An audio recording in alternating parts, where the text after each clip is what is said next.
Bonjour. Dans une société qui se méfie des maîtres, rien ne va plus de soi.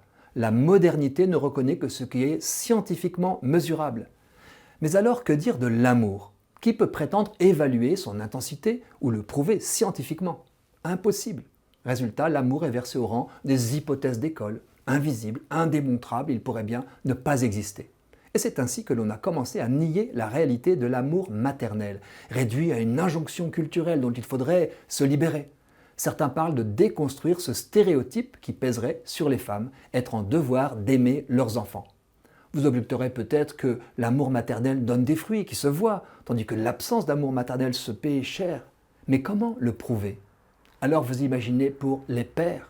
Prétendre qu'il existe un amour paternel et qu'il est précieux, voire nécessaire, relève, pour certains, de la science-fiction.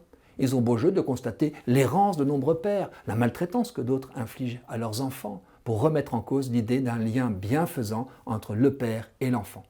Or voilà que la science, la vraie, vient aujourd'hui au secours de la paternité. Des chercheurs ont découvert que le cerveau des hommes se modifie à la naissance de leur premier enfant. La revue Cerebral Cortex a publié les résultats de leur étude. En comparaison des scanners du cerveau d'hommes n'expérimentant pas la paternité, ceux du cerveau d'une quarantaine de jeunes pères qui découvraient la paternité pour la première fois a révélé des changements substantiels.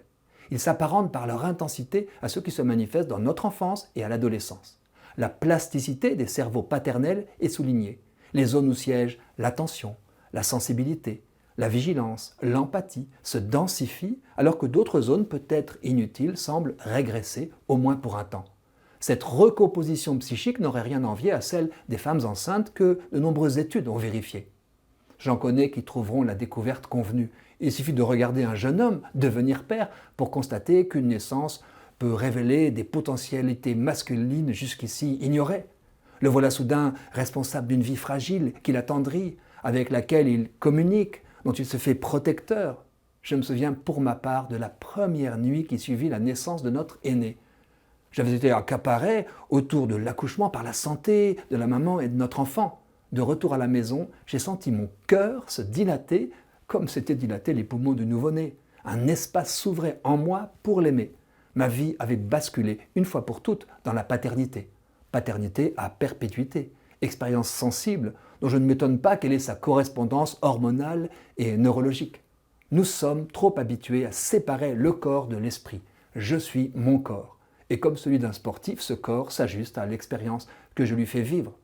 On dit souvent qu'on se sent devenir père progressivement et que cela nécessite de passer du temps avec son enfant. Cet encouragement à s'investir ainsi, la science le confirme au service de l'amour. Et c'est une bonne nouvelle.